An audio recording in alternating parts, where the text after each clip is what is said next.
Assalamualaikum warahmatullahi wabarakatuh. Jadi kali ini kita bakalan tes atau nyobain updatean terbaru yaitu Infinix GT20 Pro ya. Ada updatean terbaru di keamanan Februari 2025. Langsung aja kita cobain. Seperti biasa kita ke tentang ponsel. Di sini tuh menggunakan XOS 4 GT versi 14.0.0. Nah, ini tuh udah update terbaru ya. Bisa ngeliat nih pembaruan lokal udah nggak ada updatean lagi. Tuh, udah update keamanannya 5 Februari 2025. Untuk Androidnya masih Android 14 ya, karena masih XOS versi 14. Kalau Android 15 pasti XOS-nya versi 15 juga. Nah, ini bisa lihat ya, update keamanannya 5 Februari 2025. Jadi sebelum update tadi aku sempat screenshot apa aja perubahan yang diupdate. Kalau dari lognya, update Google Security Patch to Februari 5 2025, terus optimize system stability performance while fixing other issue dah.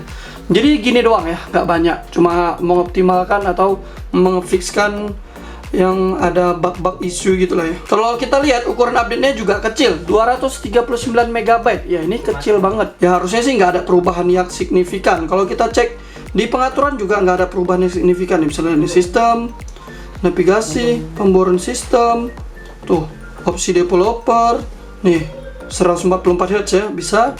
Untuk fitur spesial kita lihat kayaknya nggak ada, sama aja seperti semula. Fasilitas cerdas, oke, sama aja. Nah coba kita buka Mobile Legends. Nah ini updatean terbaru juga di Mobile Legends. Kita lihat apakah IPS-nya memang tahan sampai 110 IPS. Kan banyak banget tuh yang komen ya. Nah untuk di mode game Xbox-nya seperti ini ya. Ini aku pakai mode V-Forma, penguncian kecerahan, kecepatan bingkai ultra nggak aku aktifin, grafik HDR aktif, tingkat kontrol e-sport aktif, pengisian daya bypass aktif, tapi kita nggak pakai, nggak kita charge gitu ya. Mode rentetan. Nah jadi kurang lebih seperti ini ya nih. Nah 120 fps. Coba tes kita main. Oke, bisa kita lihat welcome to Mobile Legends. Bisa lihat nih fps 120. Apakah ini updatean udah di fix gitu ya? Sebelumnya enggak coy ya. Coba kita tes kecepatan bingkai ultra. Kecepatan bingkai ultra jadi 60 fps coy ya. Nah, jadi game yang udah support 120 fps karena aku nggak cocok sih pakai kecepatan bingkai ultra ini jadi 60 fps. Kalau kita matikan kecepatan bingkai ultranya jadi 120 fps tuh. 113 ngedropnya pun 115 tuh. 119, 120 fps, 120 fps kok.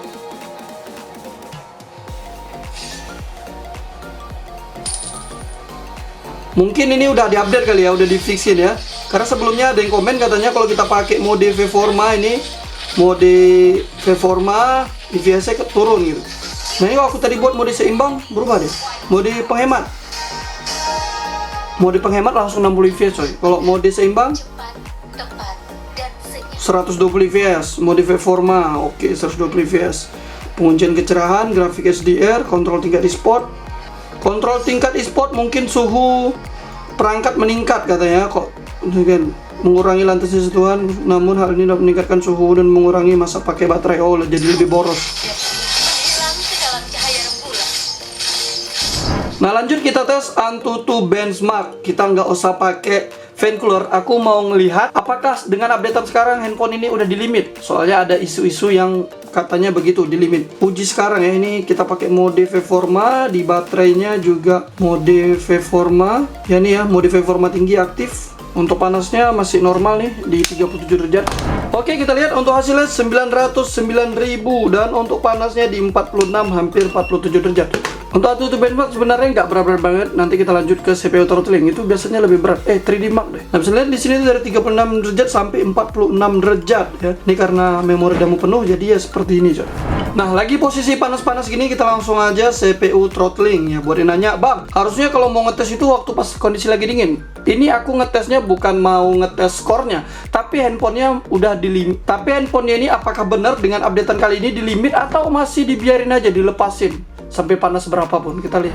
Untuk hasil CPU throttling bisa lihat udah mau selesai ya. Nah, untuk panasnya kita lihat nih di 41 derajat. Anehnya memang di CPU throttling ini nggak panas-panas banget, nggak maksimal gitu. Bisa lihat nih, Maxi 256, rata-rata 221, minimalnya 168. Awal-awal tadi waktu masih panas kita nyobainnya masih di 60%, lama-lama naik ke 80%, habis itu naik ke 100%. Bisa lihat, habis itu turun lagi nih coy ya, sekitar 80%-an, 70%-an. Nah, kita lanjut penyiksaan yang paling terakhir, yang paling berat, panas, yaitu with live stress test. Ini kalau dibilang panas sih nggak panas-panas sekali juga, di 41 derajat, 40 derajatan. Sudah sampai ke loop 17, kita bisa lihat untuk panasnya, wow, 51 derajat tuh. Wah, gila ini ya. Ini berarti belum di limit ya. Belum di limit, masih dilepas tuh 51 derajat. Nice, kita bisa lihat untuk hasilnya stability 93%. Dari yang pertama tinggi, habis itu di loop ke 3 atau ke 4 ini agak menurun, naik, nurun lagi ya, kurang lebih kayak gitu. Lolos lob skornya di 59.000, lolos lob skornya di 5.900, base lobnya di 6.300. Ya, jadi hampir stabil lah. Dan memang panasnya masih panas banget. Nah, ini tadi aku tes pas lagi panas-panasnya. Bisa lihat single core-nya rendah banget, multi core-nya lumayan rendah. Kalau dibandingin sebelumnya yang kita tes, itu lumayan tinggi. Bisa lihat 1200, 3400 ya. Ya wajar aja, itu lagi panas-panasnya. Nah, oke lah guys, jadi ya cukup sampai di sini loh. Kayaknya updateannya segitu aja. Dan untuk di Mobile Legends udah di fix kayaknya ya. Mentok di 110 fps lagi. Sebelumnya waktu aku pakai fan cooler, yang aku main sebelumnya di Persuasion sama 2 handphone Poco, itu masih ketahan di 110 fps. Sekarang kayaknya udah aman. Nah, oke lah guys, jadi cukup sampai di sini dulu. Gimana pendapat kalian untuk updatean kali ini yang Februari? Nah, buat kalian yang tahu perubahannya atau ada bug atau ada yang lain, nanti bisa komen aja, nanti bakalan coba aku bahas lagi ya. Nah, oke lah guys, jadi cukup sampai di sini dulu. Apabila ada yang kurang bisa komen aja. Oke, thanks for watching. Jangan lupa bantu like dan subscribe. See you later. Goodbye. Dadah.